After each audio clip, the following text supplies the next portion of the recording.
Hello there, viewers. Good day to you guys. Welcome back to the channel. Glad you guys are here. This fine, stunning specimen here is a 2002 Chevrolet S-10 Blazer. I do believe it's got the 4.3 liter, and I believe it's a 4x4 model. Now, this particular Blazer has debuted on the channel once before, long time ago. This thing was in the shop way back when I worked in Sarasota at that pit stop joint, which is no longer a pit stop since I left. I had this thing in the shop and it was there for quite a period of time looking for a P300 random multiple misfire. Let's start the engine here. We've got 228,830 miles on the odometer, and I don't really think we can see that very well. Yeah, the light's a little dim, but it's in there. It's got an ABS light on, it's got a brake warning light on, and we've got a list of concerns here, one of which is in fact the ABS light. The fuel gauge is inoperative. It says that we're full. Let's self-check that fuel real quick. Key it on. The gauge just pegs.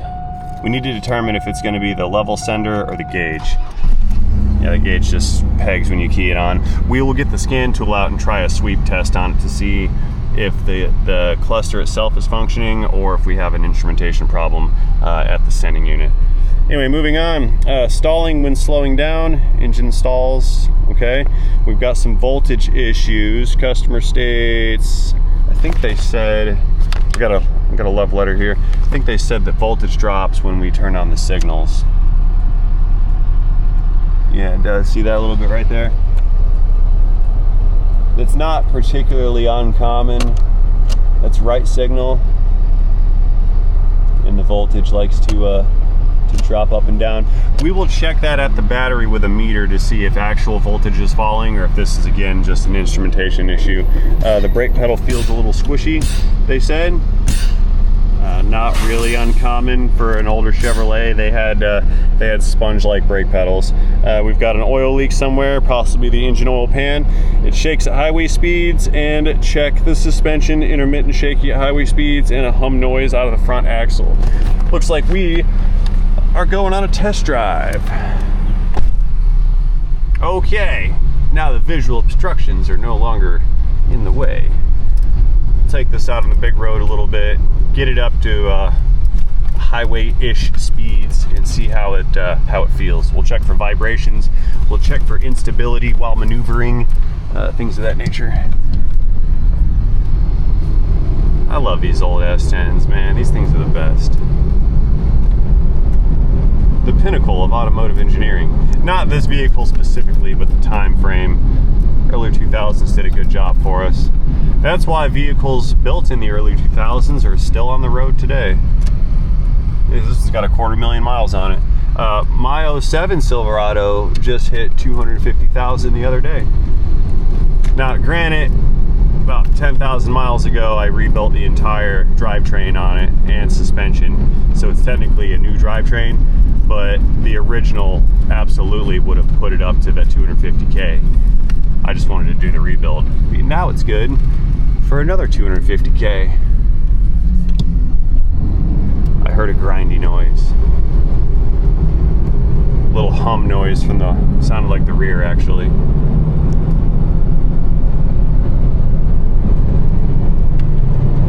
Alright, acceleration was pretty decent. Getting some speed. Okay, let's give it some brakes. Nice smooth asphalt here. Alright, decent braking. No vibration while braking, this is good. Feels a little loose in the steering. Yeah, we've got a decent amount of play here.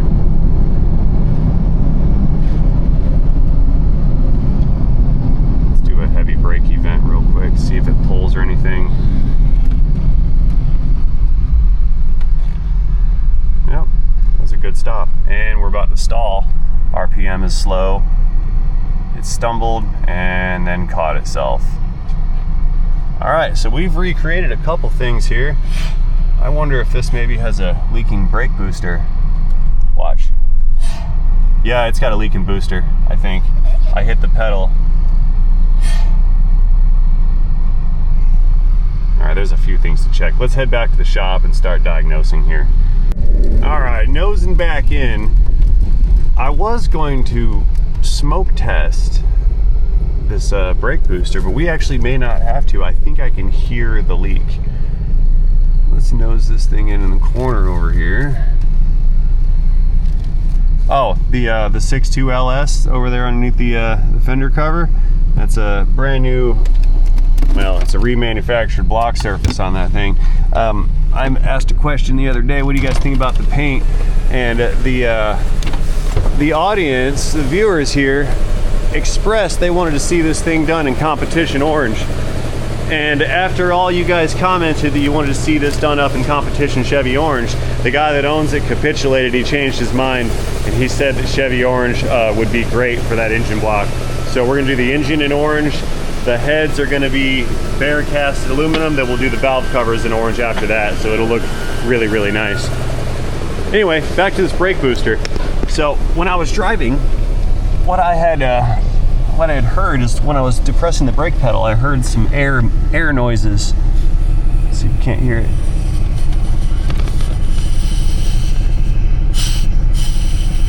You hear it? It's a vacuum leak at the booster. Let's pop the hood. I'll show you guys what's up here.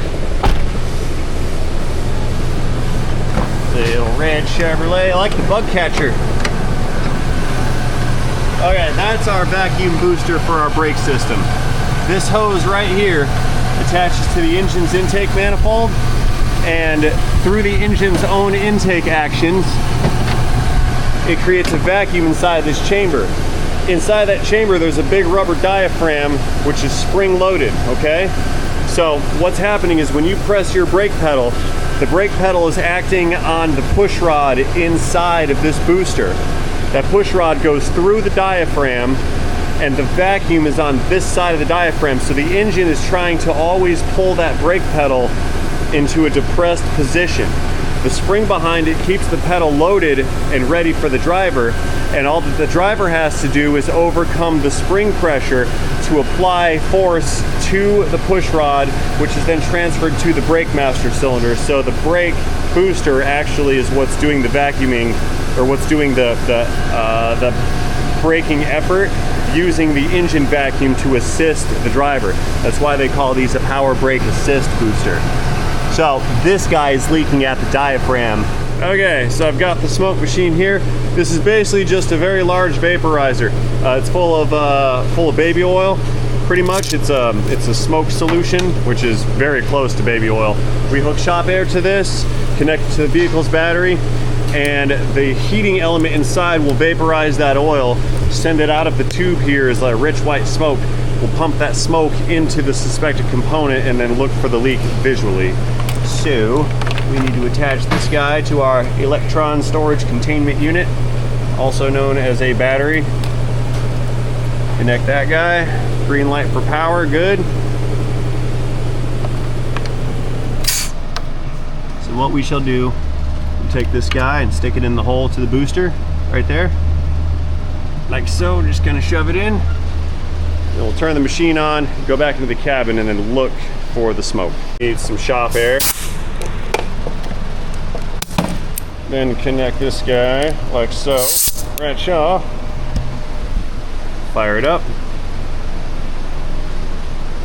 And let the smoking begin. There's our smoke. Perfect. Stick that in there.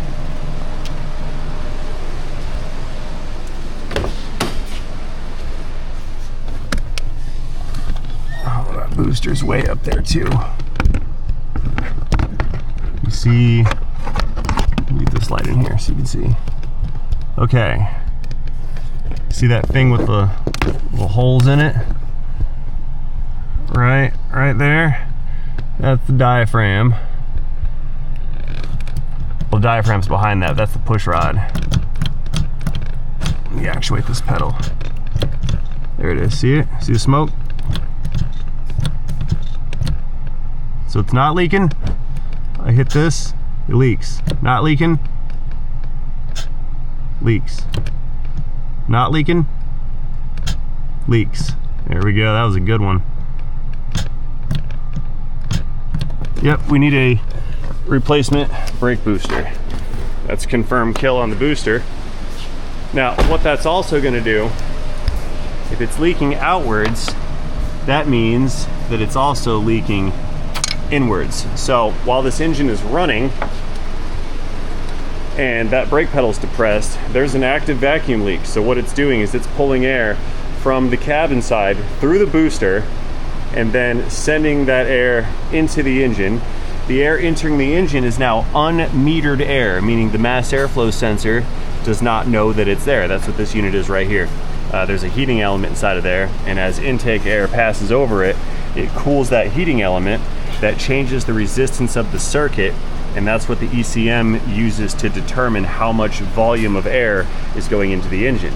It then uses that measured volume of air along with a couple other sensors to calculate the total quantity of air, and that's what it uses to determine, that information is what it uses to determine the fuel curves for the fuel injectors. So it matches the fuel with the air. Making sense? Good. So I believe that we may end up fixing the stalling problem with the booster and perhaps the squishy brake pedal problem, but let's get out the scan tool and take a peek at the ABS code and ABS data to see if there's any other repairs that are needed. Now, I'm 99% sure that the ABS code is not caused by that booster leak, because this booster does not have any sensing elements on it that could possibly be used to calculate whether there's a leak. It would require differential pressure sensors, and those just are not there. It's not equipped with such sensing devices, so the ECM can't determine if there's a leak there or not. I realize that was a little long-winded, but I'm peaking on my morning coffee right now too. Let's plug this thing back in so we can start this later. There we go. All right, to the cabin with a scan tool with us. Beep. Go ahead and plug in our little dongle bit here with a flashlight on it. There it is. Right there. Okay, so we're gonna pull up an 02 S-10 Chevrolet Blazer, and we're looking for anti-lock brake codes. So while I'm waiting for the scan tool to pull up, I noticed something. Fuel gauge is doing something a little wonky. Now watch, I'm gonna hit the blinkers again. Watch what it does.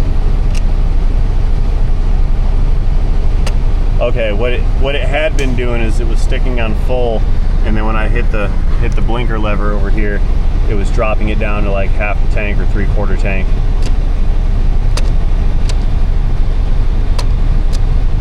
Okay, quit doing it. I think we have an instrumentation problem. We're gonna get to that in a second. Okay, ABS codes. We've got a C code here. Hope you can read it without the glare. It's a C0265 EBCM relay circuit. That's electronic brake control module relay circuit. So it's gonna be C, I can't write. C0265 EBCM circuit. CKT. What that's saying is that ABS control module is showing a fault in the relay circuit. Let's go to all data and look that up. C0265. Shut down. C0265. Let's pull it up. Okay, so we've got the flow charts kind of pulled up here for that C code. Let's zoom it in. Did I perform the ABS system check? Oh, we skipped past step one. Use the scan tool to clear the codes. We're not going to do that. It asked me to clear it and then see if it resets. We're going to assume yes, because I saw this car a year ago and the light was on. So we're going to step 7 now. 2 years ago, 3 years ago maybe. Step 7, zooming in again. Step 7 says may be necessary to separate the control module to the actual pump. EBCM is the module, the EBMV is the pump. To gain access to the motor pigtail, disconnect the EBCM from the ABS motor pigtail connector. Got it. Ohm it out and check for voltage and all that cool stuff. All right, so let's go to, I know I paraphrased that heavily. Let's go check out the pump motor. Hang on a second, Troy. First things first, we're gonna check for power here at the EBCM. So this right here is the control module, and then this down here, that's the pump motor. And let's see what we can see. That's the connector, which has been found disconnected. That plugs in like that way, right there. So the control module is disconnected. Let's check it for power and ground. Now let's not get ahead of ourselves here, because this is the load wire. This is the power wire going to the motor. This is the power wire coming from the module to the motor. So there should be a power wire going to the module. That's what we need to be checking for. And it's right down here. There it is right there. So we whip out a pocket screwdriver. We need to check for power and ground down here at this guy. It did say I might have to remove this to get access, didn't it? Is that what it said? I don't think I want to do that.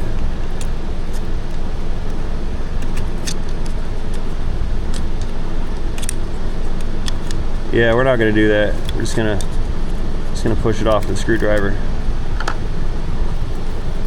Removing modules to unplug them is not ideal.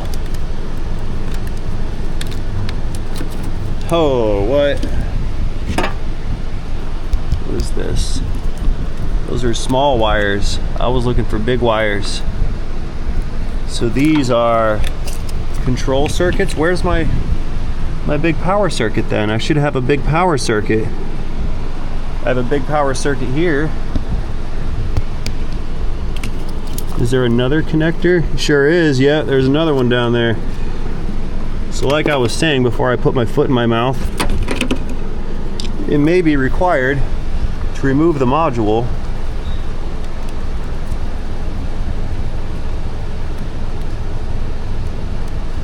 maybe not.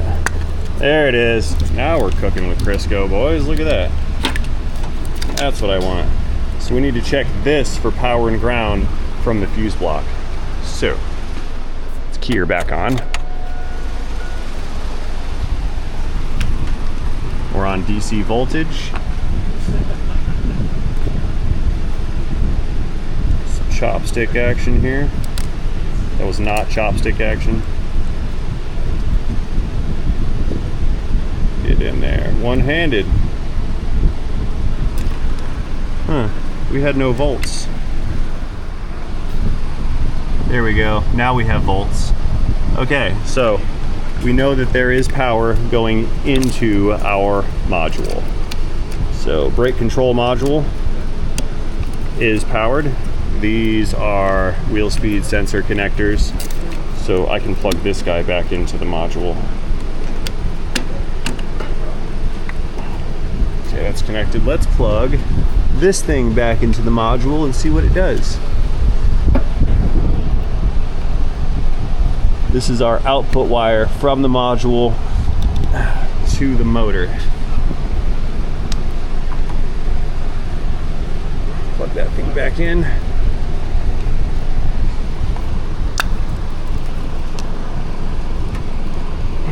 It does not want to stay connected. There, I think I got it. Okay, that's in. So we'll go back into the cabin. Let's see if we cannot actuate the ABS pump with the scan tool. See what happens here. Okay, we are in the special functions menu of the ABS module, and we've got an option here for ABS relay on or off. So let's engage that and see what it does. Let's turn it on. I heard nothing. Off, I heard nothing. Okay, let's try another option here. Let's go to automated bleed. I know that automated bleed will cause the pump motor to run. What that does is it moves the fluid through the ABS pump. Trouble codes are set, cannot do the procedure till they're cleared. Okay, let's clear them. But yeah, when you do the automated bleed, like after you have the system opened, you've got to actuate the pump to purge out all the air inside of the pump. If you do not, you will not be able to get a firm brake pedal. Codes are cleared, sure. Light is on again, display codes. It's not going to do it. EBCM relay circuit, yep. Yeah, it's not going to do it. Okay, so since I can't actuate the pump manually, let's try one more method here. Output controls. Yeah, since I cannot actuate this motor, try it one more time on the motor. The first one was the relay, this one is motor. ABS motor on. Okay, ABS motor is supposed to be running. And it is not running. Just for fun, let's try to check it for power at this connector right here, the one we just plugged back in. Disconnect this guy one more time, and we'll check it for power and ground. Scan tool says that it is running. Let's see what we get out of this unit. Do we have power and ground right here? We do not. Yeah, nada. So that was stupid. I was supposed to check it here, but I can't. Okay, I have now determined that this ABS control unit is not sending power to the motor even when commanded with the scan tool. So in that situation, we're going to replace the motor assembly with that manifold block and the control unit. We do those as a pair. They usually only come as one singular unit as it is. Sometimes you can get these separate, but in my experience, and especially at the dealership, these got changed out as a pair. Because what we don't want to do is slap a new control unit on there and then it works for a couple weeks, then we find out that the motor is causing excessive load on the controller and burning up the controller. So we're going to do a motor and a controller at the same time. We will also need to do a brake fluid exchange to go with it. That fluid's looking nasty as it is, and we have to open up the system, so we've got to purge out all the air that we will be introducing during the repair. So we've got 2 faults on the braking system so far. So I got back in, fired it up again. We're going to check on some of this voltage stuff in the cluster, and now look, now we're empty. Let me hit the signal and see what it does. Okay, shut it down, key it on. So now we're not sweeping at all. I think we have a gauge cluster problem, is what I think. So let's investigate that slightly with our scan tool. Let's get some AC going too. It's hot in here. It's getting hot in here. So let's go into instrument cluster next, instrument panel cluster. And there should be a functional test for a gauge sweep. Park lamp, tachometer gauge sweep, there we go. I want to do all the gauges, not just the tach. So there's tach, up and down. Okay, let's try vehicle speed, maybe I can do that one. Nope, just the tach. Very interesting. Well, look at here. This says monitored fuel level 0, displayed fuel level 0, but it won't let me sweep test the other gauges. All right, so I want to address real quick the dimming of the voltage when we have the signals on. I noticed that when we turn on the hazard lights, we do not have that fluctuation to the same degree. It's slightly there, but if we turn the hazards off and then the signal's on, it's a little bit more profound. So normally what I would think is I'm gonna go bad ground, but since all the lights on the circuit are only doing it with signals, it's not a bad ground at the bulbs themselves, and brake lights not affect it. So what I'm thinking is we have a resistance issue inside of our multifunction switch here. Looking at the voltage, this is showing right here says battery voltage, but it's actually pulling this information, top line, it's pulling this information from the cluster, so that's actually cluster voltage.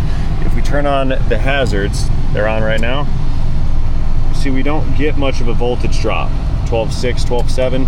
If we turn on the signals, down to 12, see that, 12.1, 12, 11.9, left signal does the same. I think we have a resistance issue inside of the primitive circuit board on this multifunction switch, I believe. I don't think it's instrumentation. There might be an issue with this cluster, but I can't really do a full sweep test. Usually the GM sweep test will sweep all the gauges, and some of them they will self-test when you key them on. This one does not seem to do that. It just sort of powers up. So the scan tool is not giving me any information on how to diagnose that, but I'm believing that the fuel issue, now that we're reading 0, I think the best place to start is at the sending unit. What we'd want to do is drop the tank down, get the sending unit out of it, manipulate it some, and or inspect the sender unit on the fuel pump to see if it's damaged. It's a contacted sending unit. It changes resistance. There's a float on a lever, and there's a sensor at the fulcrum of that lever, and as that lever moves with the flow, depending on the fuel level, it's going to change the resistance value at the sensor. That resistance value is then fed back into the cluster, and then the cluster uses that resistance value to determine where to put the stepper motor for the gauge. I think that the resistance value is incorrect, or it's open circuit right now, because it was reading full earlier as if it was shorted. Now it's reading empty, and we need to confirm that by actually physically manipulating the piece and then watching what the gauge does. I'm not saying we don't have a gauge cluster issue, but we need to check it out by dropping the tank first. So that's gonna check that line item off for now. Okay, shutting her down again.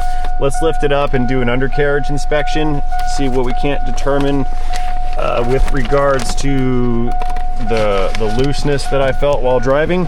We'll do an inspection for that oil leak that they said was there, and then I can estimate this.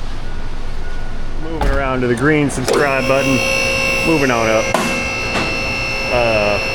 Is the tire leaking oil? Look at that right there. That's interesting. Oh yeah, Dave just reminded me to remind you guys to not forget to dislike and unsubscribe from this channel. Just so you know. I say that quite jokingly. Yeah, what's happening here? There's oil leaking on the floor from the tire down the control arm. Where's it coming from? Seriously? What is this? What? It's leaking out of the shock? It sure is.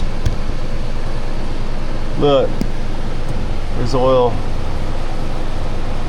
Right here, look at that. I lifted it up and it blew the seal out of it. Huh, that's very un-Bilstein-like. Wow, okay. How's this one doing? Not leaking, okay. But there is an oil leak here.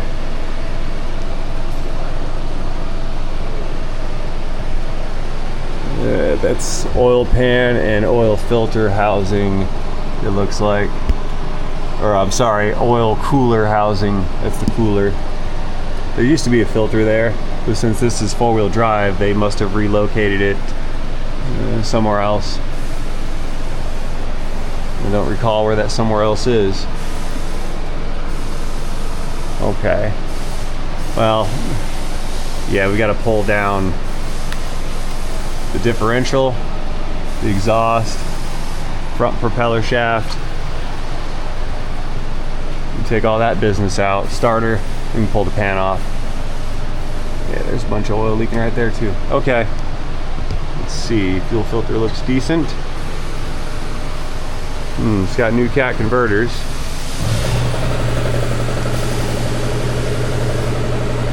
believe these are upside down. Loud noises, that scared me. Yeah, I think these are upside down. Maybe, maybe not. Nice and shiny red. Matches the outside. Okay, this thing's super clean. Oh yeah. Oh yeah, we were looking for some loose steering, weren't we? I forgot. We'll start with the shakedown on the front wheels. We're feeling for some looseness or some clunkiness. Nope, nothing left and right. Let's check that other side.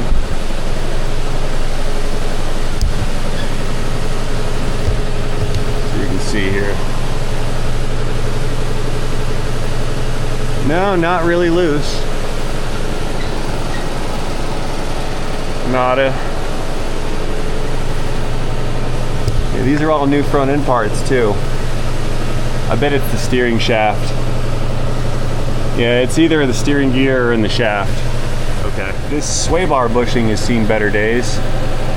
That's a little smashed. That one too. All right.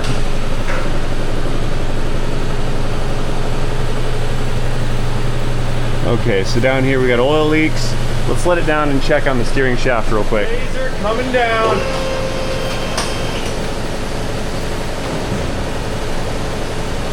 All the way down-ish.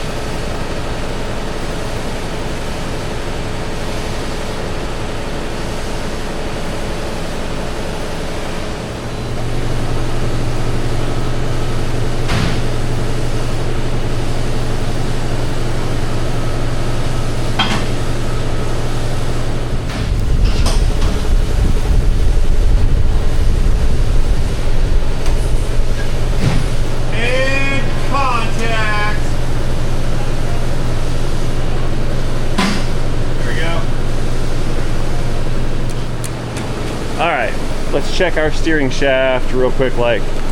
So we'll start it back up. I'll get a helpy helper to wiggle the wheel and we'll wash the shaft. She doesn't know we're coming, but here we come. My darling. Laura, she's not here. Laura. Yes. Oh, can I borrow you for a second? Yes. Thank you, sweetheart. I need your assistance if you don't mind. Thank you. Do you like the light? I do. It's super bright. We put in a new light. I can see all the cobwebs now. Oh, good, good. All right, so what I need you to do, just stand like right here for me if you would. Okay. And grab this wheel. I just need you to turn it until you kind of feel it start to stop. Like, see how I'm turning the wheel, but the actual wheel itself is not turning? Yes. I need you to recreate this so I can find the loose parts. Can you do it? I can do it. All right, go for it, do it. A little more. Turn it until this thing starts to move just barely. Nope, go a little faster. Yeah, we don't want to see this move, so do it less, but keep the speed up, okay? There you go, there you go. All right, let's find the thing. Find the thing. All right, there's the shaft. See the orange?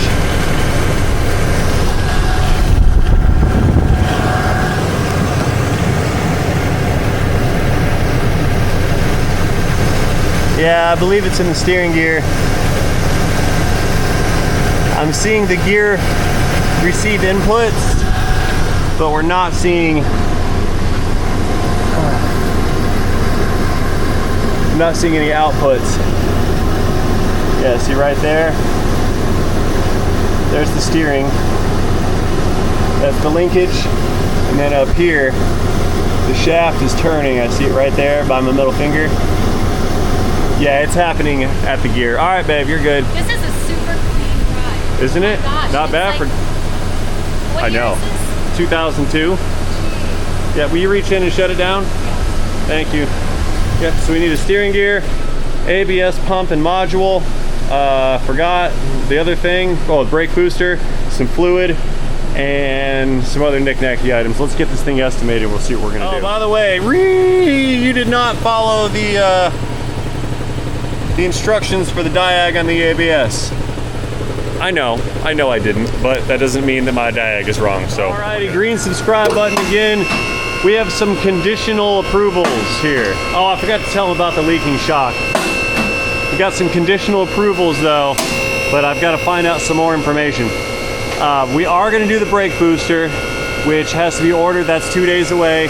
We are going to do the ABS pump and module, and I've got to put a used one in it because the new pumps are not existent. I can get new modules, but I can't get new pumps.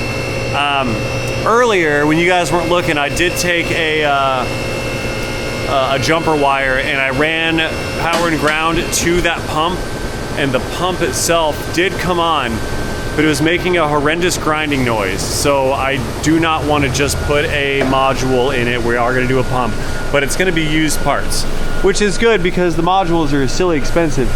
Now, I was telling my guy about pulling the fluid out of this front differential to check for metal on the magnet. We are going to do that because there was a grinding noise he said he heard while driving, and I think it's in the diff. So we're going to check that fluid. Now, we noticed the red cover back here, meaning the fluid back here gets changed as well, right? So the conversation the customer and I had is that he changes these fluids every 30,000 miles. So this one was done 30K ago with the transfer case. That one was done, and the front one was done. So if we have wear happening here, I do expect to find it on the metal. But back to the transfer case, during our conversation, my guy said last time he pulled... Oh, you're leaving, honey? Okay, hang on. I gotta say bye to the kids. Hang on a second, guys. Don't worry. Okay, so like I was saying, last time the owner of the car said he pulled that fill plug out to do the fluid service, and he said a bunch of fluid came out that shouldn't have. Now, how's that happen? The only way that can happen is you get more fluid in here than what goes in there, is there's going to be a tail shaft leak at the transmission, and that fluid will leak and fill up the cavity between the two units and then leak into the transfer case. So we're going to pull this plug out and see if it's overfilled.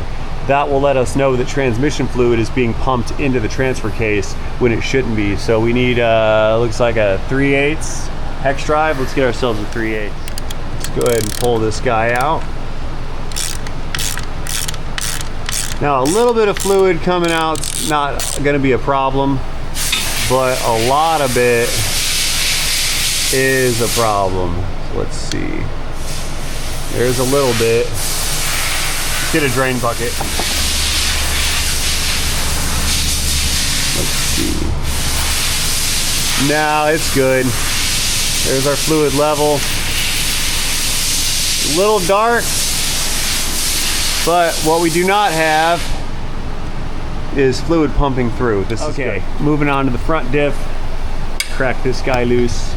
We're going to pull this one out all the way because we are going to do some fluid services on this while it's here. And this is an exploratory type of deal. We're looking for metal chunks. I hope there's a magnet on the end of this drain plug right here. The bucket's down there.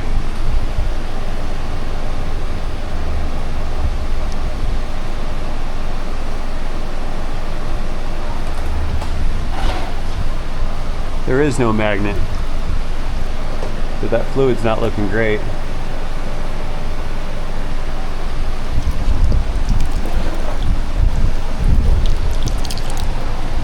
I see, yeah, there's some metal in there. Not a lot, but it's in there. All right, put that back in for now. Okay, so we've got some wear in the front diff. I see metal floating around in there. Wear in the front diff, that's our noise.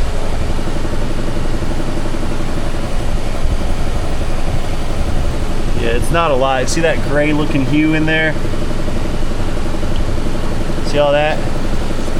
It's hot too. Yeah, that's all our little bits of metal, all that little wishy-washy swirly business right there. Okay, so the priorities on this are going to be the brake booster, the ABS. We do not have a transmission problem. They were concerned about the engine oil pan leak, but the other stuff takes precedence over an oil pan leak. So, like I said, we're going to get started on ordering the booster. That's going to be first, and It's going to be a couple days before it gets here, so we're going to tear it down and then prep it for when the part shows up. I will, once we get the booster out of it, I'm going to pull the fuel tank out, see what we can do about that that fuel gauge diag. I need to check the resistance sensor in the tank to make sure that that's functioning properly. Then we'll go from there.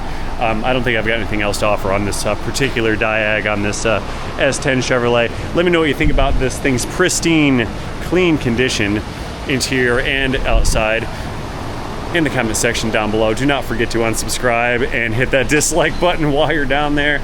And most importantly, have yourselves a fantastic, wonderful, blessed day. See you guys later. Thanks for watching. Appreciate you being here. See you on the next one in a video.